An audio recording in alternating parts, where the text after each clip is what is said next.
Cheers. Cheers. Our Tuesday ritual. I know. It's not the same without getting scooters. Our Wednesday ritual, I should say. Oh, yeah. I was like, what do you mean? Well, we hope you guys have been enjoying our podcast. We've had fun making them. Yes. And our videos. Yes, I love the H2H cribs. I hope that you guys are enjoying them. I think the one we did in Whitmore Lake is got to be my favorite with the Snow White theme. I agree. I think that was super creative, and it just happened like so randomly too. So it worked out really good. It did. It did. When you started talking about like the animals outside and stuff, we're like, oh, it'd be perfect for Snow White. We're like, oh, perfect. And then Matt was like, I could be the 7 dwarfs. I love it. Oh my God, that's so creative. It's so good. It's really fun to get our lenders involved too. I love it. They've all been such good sports. We're like, if you're gonna come to our open houses, you have to be in our videos. And shout out to Hall Financial for that. Yes. Yeah. And we all say like, I love Matt, I love Chris, but like Josh is my heart. Oh, you got Josh is my heart. Yeah, we wouldn't even be connected with Hall Financial if it wasn't for Josh. Yeah, so, thank you, Josh. And to think that I started off with somebody different, and I think that gentleman got a promotion, and Josh reminded me of his name, but I can't remember. But I don't know why, Nathan or something. Anyway, it wasn't Josh, but he got a promotion, and then he connected me with Josh, and then Josh and I have been inseparable for almost 2 years now. I love that. Yeah, I love that. Yeah. It's kind of, looking at our open house, like our H2H cribs and stuff like that, it kind of reminded me of going to your first open house with you and how nervous you were. Oh, do you remember that? Because I remember you saying like, I don't even know what to say to these people, and I didn't even have my license, so I'm like, I don't know what to say to these people. So it's just so funny, like, and you really can't other than hi and welcome. Right? Yeah, no, that's true. That's true. Yeah. So I just kind of like went there to support you, you know what I mean, and make sure you were safe, because you get weirdos sometimes at open houses. But I don't think people understand though, and even I think that we're gonna shift. So I just really wanted to say one thing before we transition into No. I loved the Snow White movie. I know it got a bad rap, but I feel like when we took Addie, our niece, I really enjoyed it. I think so too. It was cute. I thought so too, and like, I mean, I always like to see things through her eyes anyways, because she just loves to dance and sing. And it's so funny because she has such a hard time sitting still when the music comes on. So I'm like, if she gets into it, it's a kid's movie, guys. Like, if you're going to be upset about like who people cast and all that stuff, like even with the Little Mermaid and all, I mean, come on, guys, it's just like, just grow up, it's just entertainment. It's exactly what it is. It's entertainment. And I really enjoyed it, especially when the dwarfs came on. I felt like I was like 10 again. Yeah, her and I was like, were clapping. Yep. No, literally. I got so excited. But Snow White's one of my favorites. Yeah. So maybe that's why I don't care who plays Snow White. I don't care what the dwarfs look like. I don't care. Like, it was entertainment. Addie enjoyed it, which was the ultimate goal. Yes. And I just wanted to say, like, I'm so sorry that Snow White got such a bad rap. But I think people are always so quick to point out negatives instead of trying to point out positives. And like, I just want to say, if you were thinking about taking your kids to see Snow White, go ahead. It's okay. I even bet Addie $1 that you were going to fall asleep. And I did not. And I lost. I did not fall asleep. Not at all. And you fell asleep during Frozen 2. And I did. Movie was so good. Anyways. Yeah, well, we want to talk about how you fell asleep in Frozen on your birthday. No, it wasn't Frozen. It was another movie. No, it was Frozen. No. Yeah, because we're like, how do you fall asleep on your favorite movie? No, I think you said, how did you fall asleep on your birthday? It was not an animated movie. Are you sure? I'm pretty sure it was. I can tell you where I fell asleep too, in that comfy chair in your living room. Okay, but what cartoon was on? It wasn't a cartoon. It was a kid's movie. It was not an adult movie. Okay. It was a kid's movie because it's your birthday. So when do we watch adult things on your birthday? Well, now that I'm 30, you might. Okay, well, anyway, we'll go ahead and transition back into the conversation about my first open house. Yes. Which feels like so long ago. It does feel like so long ago. I mean, it was a while. It was a long time ago, over 6 years plus. But I liked that I was able to, with dwellings, they had you shadow other agents. I knew nothing about real estate when I got into the business. And they had you shadow. So I shadowed, I think, 2 other agents. And then they were like, okay, you're on your own. You can go do your own open house. And I was very afraid because I was like, I know people do not believe this, but I am very shy. I do have a very big shy side. And it really seems to come out at it when I don't know, like, people, I guess. Yeah. When I am amongst obviously peers or people that I know, then yeah, I'm talkative, I'm chatty. But when I don't know people, I get very like my Mhm. little and as my mom, because my mom posts all the time like, you were so shy, I can't believe that you were doing this. And if you would have told me I would be on a stage dancing in front of hundreds of people through Zumba, I would have said you are a bold-faced liar, I would never do that. And I did that for 16 years. Yeah. So there's just different things I think in life that bring out your personality. Yes. Yeah. And I think too, like you're like, because I feel like with real estate, you're very passionate about it. You know what I mean? So I do feel like, I mean, of course, like when you're new at open houses and stuff like that, of course you're going to be shy, but there has been a lot of growth in you. You know She's what I open mean? house queen though. Because I'm chatty. I'm sorry, She is guys. chatty Yeah, Cathy, but I seriously. mean, but you do such a great job. I mean, you have like that warm, fuzzy personality anyway, where I think because of my, my family and my upbringing and everything, we're a little bit more like guarded and maybe more assertive, as Mhm. people say. But I am very passionate about helping. I am very passionate about the community, very passionate about helping people, regardless of what it is, whether it's been weight loss or planning their honeymoons or their destination weddings. Throughout my life, like when I do something, I don't half step No, anything that I never, do. never. And I hear everybody say that about you, and it's so funny because our client Ashley, she's shout out Ashley for listening. Yay! She was like, "I need a shark," and I'm like, "That's her," and I'm gonna be a baby shark. So, Baby shark. yeah, yeah. But that's what I think. I like. I love what I love about you, and what I've tried to implement too is like because you fight like you. Not that I don't fight for my clients, but you're very just like you don't back down. So I just like I think that's really cool because people need that when Yeah. when they're hiring someone to do a job, they need that. Yeah. So like what like do you are you still happy like for this to be your career? Like do you like are you happy that this is kind of how your life transitioned to you? Because I know you never even thought that this would be like a career for you. Like I know when you first did No. it, you're like, no. I mean, never in a million years did I think, but I can honestly say, and Len and I kind of talked a little bit about it, like I can honestly say that each pivotal moment in my life, I would have never guessed. Like I would have never guessed Zumba would have been such a blessing. Mm-hmm. And Zumba helped me grow in so many ways. And then again, the pivotal to getting into real estate, I would have never guessed it. Like I don't even like school. And I'm in every single class, Yeah. webinar, like everything that I can because Sometimes 2 or 3 times just to make sure. I've taken classes 4 times. Yeah. Because I feel like I learned something in every single class, even if it's the same class. Maybe there's a new mold, or maybe there's a new policy, or maybe there's a new law. So it's crazy that to think like, oh, I hated school, but and something that I love and I'm so passionate about, I absolutely love it. And I love the learning. So I love it more even now than I did obviously when I first started because I'm way more comfortable. I've got so many hundreds of transactions behind me, so many experiences, so much knowledge, so much training. So I'm very much where I'm like, I'm being a broker, getting my broker's license a year. Yeah, what she said she would never do. I said I would never do She was that. like, I will never take that many hours of classes. I would never do that again. And it was like almost like way over double because it was 90 hours instead of 40. But I'm just letting you know, like from the day you told me you weren't gonna take the broker's test, I was like, yeah, okay. And I knew in my head, I was waiting. I knew it. Well, I predicted this. I think a lot of people ask too that, well, when are you going to open your own? That I'm not doing. Yeah, I'm not. Yeah, that's a different story. Yeah, I know your levels. I don't want that responsibility, and I don't want that at this phase in my life. At this phase of my life, I am so happy just like being the agent, the broker, whatever, but not owning my own brokerage. It's a lot. It's a lot. And people don't even know. And this goes back to the open house and being afraid. I think people don't understand they may just chuck it off like, we risk our lives every day that we go to an open house. Every day. I met a client the other day, didn't know him from Adam. Like, how many clients have we met that contacted us off of a website or something and we don't know who they are? Well, do you remember that one client that he was a little bit older and he was looking for vacant land to build on. Do you remember that? And like, so I met him at the office first because I was like, the way he was texting me or like talking to me was just a little uncomfortable. And like when he came to the office, we were pretty much talking about anything but houses. And then he wanted me to meet him at the vacant land that he already drove by. And I was just like, yeah. I'm like, what am I like?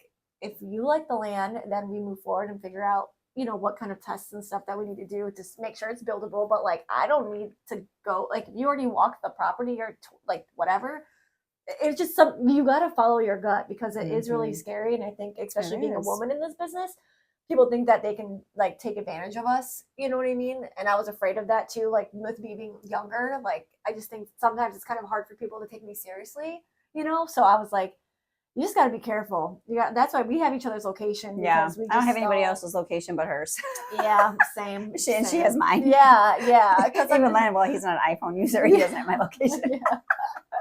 He Yes. has talked about switching to iPhones for that reason, Yeah, though. but it's funny because sometimes he'll text me like, what was the address Erica said she was at?" And I'm like, "Really?" but that's what, like, even though I know you can hold your own, Yeah, but still, no. but still, yeah, that's like, I mean, when you no. were Not against no man, though, I especially. You no, know what I I know, mean? It's but it's probably gonna be just like 5 times my right, size.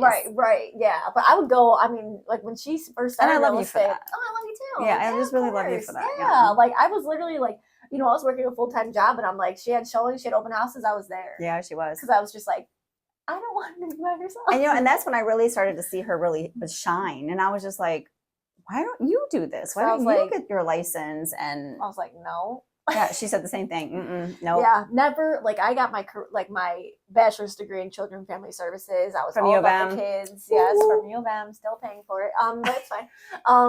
But I just never thought. You're only one of like thousands of people that got a bachelor's or whatever degree, and they're not using it. Yeah, it's a dang shame. If I would have known like the career choice that I made, I would have never gone to school. The real estate test was like $500 versus like how many thousands of dollars my student loan. Well, and also there's a lot of money that we pay to be a real estate agent for too. sure. Anyway, Yeah. go But ahead. yeah, it's just like I just never like I just remember you and I had many, many conversations about me getting into real estate because that is something that that was probably like the last thing that I was ever thinking about doing. Ever. Like it was just, you're brought up to like go to school, go to college, get your 9 to 5 job and all that like comfort stuff and like just taking that leap of faith. I never thought that would be me and I never thought that I would still be here a few years later. Well, she did that for 2 years. Let's just throw that timeline out there. She did that with me for 2 years. So this is a true friend. Like I know we have like people say we should have our own reality show because we mess with each other all the time. We talk junk, we talk trash, we're silly, whatever. But she talks trash. She nitpicks with me. When she's like that, don't punch me,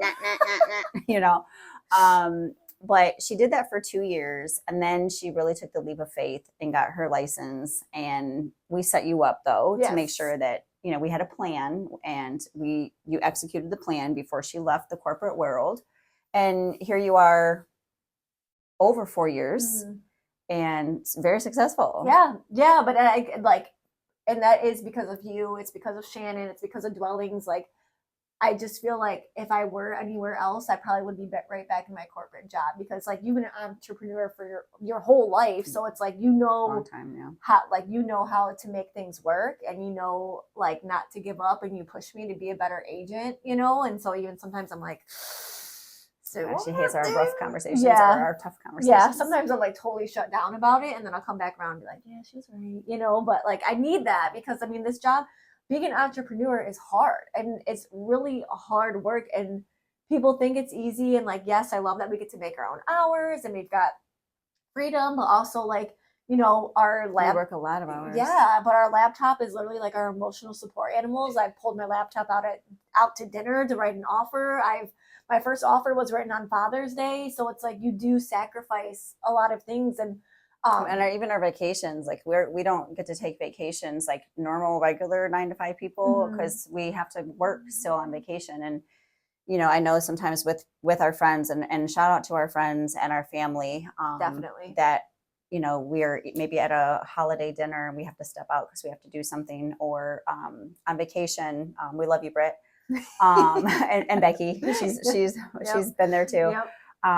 For being understanding that we are, not the 9 to 5 people. So when our clients need us, we're there. And it doesn't matter if we're in Mexico or Jamaica, like wherever we go. I mean, heck, when I was in South Africa, I worked in South Africa and we were on a 7-hour difference of time. So we're there when our clients need us. Yes. And I think that also too, making sure there is that boundary because like, I felt like, especially at the beginning, I just always wanted to text my clients back. But I'm like, if we're getting text messages at 10 p.m., 6 a.m., like there has to be that shut off point because I think that's why so many agents get burned out because they never shut it off. And it's not that we don't care about our clients. Yeah, It's just like absolutely. we do, like, I mean, it's a lot. I mean, this job can be a very emotionally, it's just a lot on your emotions. It's a lot. It's just a lot. So, but I definitely appreciate our family and friends for just because, I mean, Hmm. you got to have patience with us. Oh, my husband. Oh my gosh, my husband is just Len. I don't know if he even listens to our Probably podcast, not. but my husband and I even thank him regularly because if we're out to dinner or we're on vacation or like at a wedding, and I mean these are all things that have happened, and I'm like I got to take this call or I got to get back to this client or I got to send this document to title or Mhm. whatever the case may be. So it's Mhm. like thank you so much for being such an amazing, understanding husband. But I Because love that it he's is, gotten into it though too, because I he's like, know. "How'd that appraisal come?" Like, you know what I mean? That's how like But that's how he did with Zumba too. When yeah. I first started Zumba and stuff, he would go to the gym with me just to work out. Mhm. And then after he would work out, he would come up to the dance studio where I was teaching class and he would just dance in the back, with the ladies. And then the next thing you know, the ladies are like, is your husband coming? Is your husband Oh, coming? And then he it's started so learning the cute. routines and he's like, babe, I want to teach that routine. And so that's when you know that you're we always say two become one, Yeah, and it's biblical, I two love become that. one. Yep. And I really feel like, we are that cohesive unit. Oh, I've 100%. supported everything he's done and he has supported everything that I've done. And we merge Even our, your makeup, everything was BB flawless. oh, everything was BB flawless. And even with like his videography and his, photography, like I, try to promote him anytime somebody says, hey, a videographer or, I always try to support his dreams and his stuff And too. interviewed So him too, like when we were yeah. doing our Hmm. small business interviews, Yeah. interviewing him. Yeah, so that's what, like, it's really cool to just have that support, Hmm. because you need it. Yeah. You Yeah. definitely need it. Yeah. So I So love thank you that. to all them. Yes, Yeah. yes. Hmm. Yeah. But I love that. I think what makes us really successful is all the classes that we take and the relationships that we've built with our lenders, with our title company. Because Even a stager, yes, photographers, yes. our inspectors, Hmm. our inspectors, they're, I think life is about relationships. Yeah. So being able to have like a great team, I mean, obviously like we have to like give multiple references and stuff or suggestions and people can always use who they want to use. But just the relationships that we have built over time, it Hmm. does mean a lot. It does, yeah, because I Hmm. love that.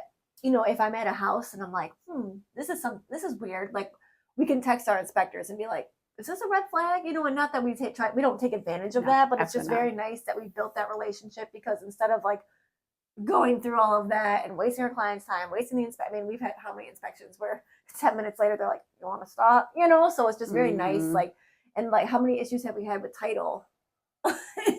Oh gosh. I don't even think people really understand how important title is. No, no, and shout out to Title Solutions, who we work really closely with, and um, they're right here in Plymouth. So I love being able to support small businesses too. So even like our inspection company, like our stager, like photography, like we support a lot of small businesses. So get out there and support your small businesses. But Yes. I don't think people understand like when you sell real estate on your own, like title is so important, and being able to make sure that you have a clear title Mm-hmm. on a home is crucial. Mm-hmm. Yeah. Yeah, it is. I mean, sometimes we've seen people go through circumstances where they're like, because as listing agents we make sure we pull title work right away Right. because if there's any issues that our sellers need to fix, they've got plenty of time to do it before we close. But in other instances when we're representing buyers, I mean, we've seen people get burned because the listing agent hasn't pulled title work. You're in the middle of your transaction, you're waiting to close, and that person that's living in the home doesn't even own the house, or the title's bad, or I mean, and it's just, and then it sucks because then your buyer possibly loses out on that house, and it's really scary. So sometimes there's some multiple liens on the house. Your seller What has to about going into foreclosure? This house is in foreclosure. Oh, the seller didn't tell us that.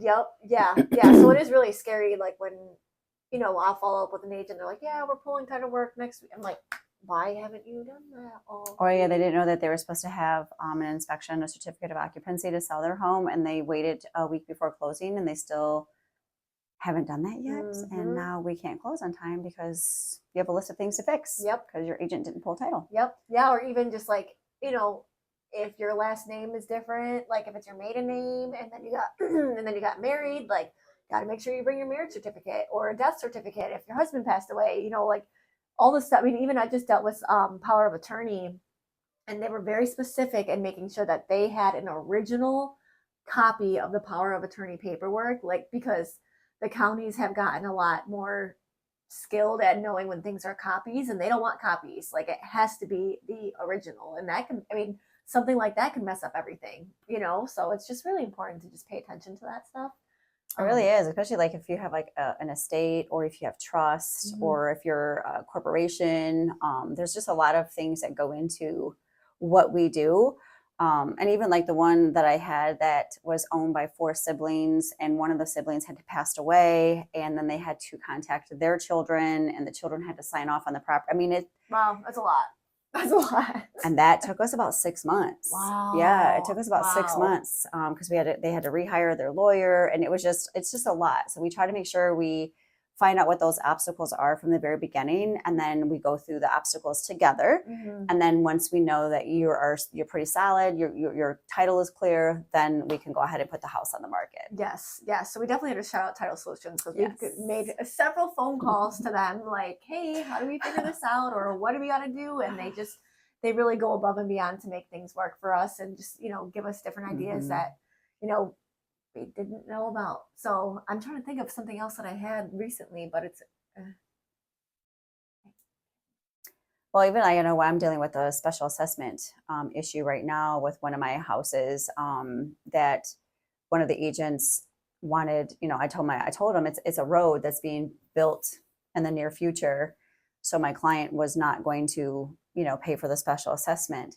And a lot of people don't know, like, they don't have to pay for that. Like, if the buyer agrees to take that special assessment on, I mean, it's a road that they're going to be driving on, not my clients. Mhm. So just even something like that, if you don't read your contracts and don't read your paperwork, and I called title to just make sure, and she was like, "Yeah, absolutely, you got it. If the buyer assumes it, the buyer takes it on, they're going to reap the benefits of the road. So it would only make sense for that to happen." So, Yep, yeah, and even just like when you're dealing with married couples, sometimes they want both names on the deed of the house, but only one, only the pre-approvals in the husband's name or the wife's name. So I just had to navigate title and see, can the wife go on our paperwork if she's not buying the house? So just having to figure out that stuff, dealing with the lender, seeing what the lender allows. Like, so it really kind of all is just like a big teamwork, just so mhm. we know like how to do these documents correctly. Because we were talking like, can she be on the deed, or does it have to be a quick claim deed after closing and getting her name on the deed after we close? So there's all these like different puzzle pieces that we have to put together that I don't think our clients really necessarily know or even sometimes understand. No, and it's a lot that we try to do behind the scenes, so it's seamless for our clients. Again, that people don't know, but we do a lot behind the scenes, that clients don't know that actually is being done. So it's really, when people say that, oh, I can sell my house easily, or I can buy a house easily, like, they have no idea all of the moving parts that go into it. And we do a lot of it behind the scenes, and never try to bring the stress or any of that kind of stuff to the forefront. It's just like, hey, we got this document, we just need to know how you want to take title. And then even explaining to them how they're taking title, and making sure that that makes sense to them. But if not, like, they probably would possibly take title the incorrect way, and then have a big problem down the road. Right. And Right. so Yeah. Yeah. Because you never know, like, if your spouse dies, what happens, so it's just like making sure that you have the right way that you are taking title is very important. And I love that, like, our title company will talk to them about that. mhm. Um, I think I love it when our closers are really going over those documents with our clients and making sure they understand it, allowing them to ask questions, because it is a lot of paperwork, and It some people are is. just like, yeah, just sign it, but I'm like, you got to understand what you're signing, Yeah. so they always do a really great job of explaining it to our clients too. Yeah, and we always try to make sure that our clients get those documents at least a day or two ahead of time, because it's a lot of paperwork too. When you're at the closing table, you can't read every document, or we'll be there all day. Yeah. So we try to make sure that you have those documents at least a day or two ahead of time, so that way you can review them, make sure your names are spelled correctly, and go through them, so that way when you're at the closing table, you're not overwhelmed with not knowing what you're signing. So I do love and appreciate that we can do that service for them too. Definitely, Mhm. definitely. It Yeah. makes a huge difference, Yeah. because I would have been overwhelmed if I was a first time home buyer. Like, Right. Yeah. Because it's a lot. And you're like, Yeah. what is this that I'm signing? Yeah. So yeah, it's so funny because like half the documents, it's like the same thing but worded differently. You know, Mhm. a lot of repetitive stuff too. It is. It is. You know, but you got to CYA, cover your assets. Ah, look at you. Okay, Yeah. that was good. But I know that this was kind of more of like a laid back podcast. We wanted to just kind of share a little bit of our story in real estate and know that we still love our job. Yes, We don't but have to I work really every want us day. to make sure that we just real briefly just kind of go over some of the different ways to take title. Oh, I'm sorry. No, it's okay. My So bad. obviously, if you're a sole owner and you just would sole ownership, it's one person buying a house and they have 100% interest. Yes. And then joint tenancy is when it is more than one person who owns the house. That's usually for people that aren't married. And they all get equal ownership. And so it's, you explain it like it's soul, or not soul survivorship, but if someone dies, then all of that goes to you. So shares are equal. Shares are equal. Yes. Yeah. I'm really bad at the verbiage on that. I mean, it's a little confusing though too. But if people want us to go into more depth, or Yeah. they can call title too. Mhm. So the tenancy by entirety is same as joint tenancy, but for legal married couples. Yes. So that's important too, because if they ask you, do you want joint, like people don't know the difference in that. And I don't even know why it's so funny. Like, why would they have two different ones? Like one's for married and one's for not. Yeah. But then you have tenants in common when there is more than one person that owns the house. They may own the property equally or unequally. And then if that person passes away, it could go to another family member. So that can get a little bit tricky too. Or a friend or whoever they really want it to be. No right of survivorship. Yes. So that does not go to the other person who owns the house. Yes. So there's living trust, and then there's other things too, but we're not going to go into any of that because that's a whole different ball game. Yes. So yeah, that could be a whole nother podcast. We just took classes on trust. And yeah, and there's a lot that goes into that stuff too. Yeah, that was very interesting to learn about that too. Yeah, that was a little like. Yeah, a lot. Yeah, and it's important too, because I mean I'm in that phase of my life that I got to start thinking about our will, and how we want things to be left, so we don't leave our children in a world of a mess. And a lot of things, if things aren't done, and things are just left open and they aren't left to somebody specific, or they aren't protected in a will or an estate or a trust, any of those kind of things, get with a lawyer, because I'm not a lawyer. So make sure you get with one that handles those things specifically. Everybody's situation, everybody's life is different. So you really have to go into like detail, and we can even touch briefly on this in another podcast. But I would really love your accent sharing your coffee table. What? In your will. Oh, I was like, what? Then certain things will be taken and given to the state. So right, that's what I want. Yeah, so you got to really make sure that you specify and get those things taken care of. Yeah, and it's just not great conversations to have. Talking about like when you're not going to be here anymore. But life isn't guaranteed at any age, and we all die. Sorry, I mean we do. So I'm just saying, yeah.